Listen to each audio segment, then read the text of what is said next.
জীবনে ঝুঁকি নিয়ে প্রতিদিনের যাতায়াত, রাস্তার বেহাল অবস্থায় দুর্ঘটনা এড়াতে অগত্যা কোমরে দড়ি বেঁধে স্কুটিতে সন্তানদের নিয়ে স্কুলে যাচ্ছেন এক মা।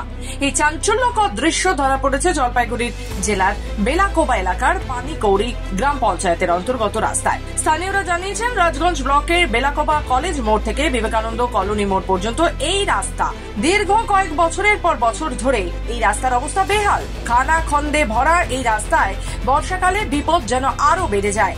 এলাকার বাসিন্দাদের অভিযোগ, রাস্তাটির ওপর ভরসা করে 5টি স্কুল ও 2টি কলেজের ছাত্রছাত্রী সহ বহু মানুষ প্রতিদিন যাতায়াত করে, কিন্তু দীর্ঘদিন হয়ে গেল রাস্তাটির সংস্কার হয়নি বলেই অভিযোগ। বাধ্য হয়েই এখন মায়েরা সন্তানদের কোমরে কাপড় বা দড়ি বেঁধে সাবধানে পথ চলার চেষ্টা করছে। দুইটা বাচ্চা নিয়ে যাই, কোনো সময় যদি বাই চান্স যদি পড়ে যাই তাহলে তো মুশকিল। ওই জন্য একজনকে বাইন্দে নিয়ে যাইতে হয়, একজনকে দাঁড় করার সামনে নিয়ে যাইতে হয়।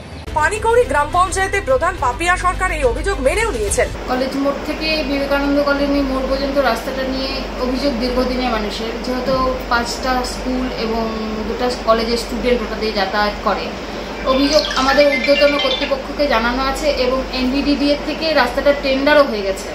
খুব শীঘ্রই রাস্তাটার কাজ শুরু হবে এবং জনগণের সুবিধা হবে। তবে স্থানীয়দের প্রশ্ন, সেই খুব শীঘ্রই কবে? দিনের পর দিন যাত্রীদের দুর্ভোগ আর শিশুদের জীবনের ঝুঁকি শেষ হবে কবে?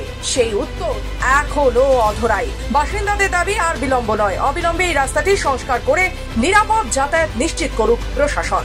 রাস্তাটা তো দেখতেছেন অবস্থা কেমন হয়ে আছে, দেখেন রাস্তাটা একদম সম্পূর্ণটা খারাপ হয়ে গেছে। উবর খাবার হয়ে ঠিকমতো গাড়ি চালানো যায় না, যেখানে সেখানে জল জমে আছে। রাস্তা তো একদম জঘন্য, কি বলবো, বাচ্চা নিয়ে যাওয়া আসা প্রচুর অসুবিধা হয়, তার মধ্যে রাস্তায় জল জমে আছে।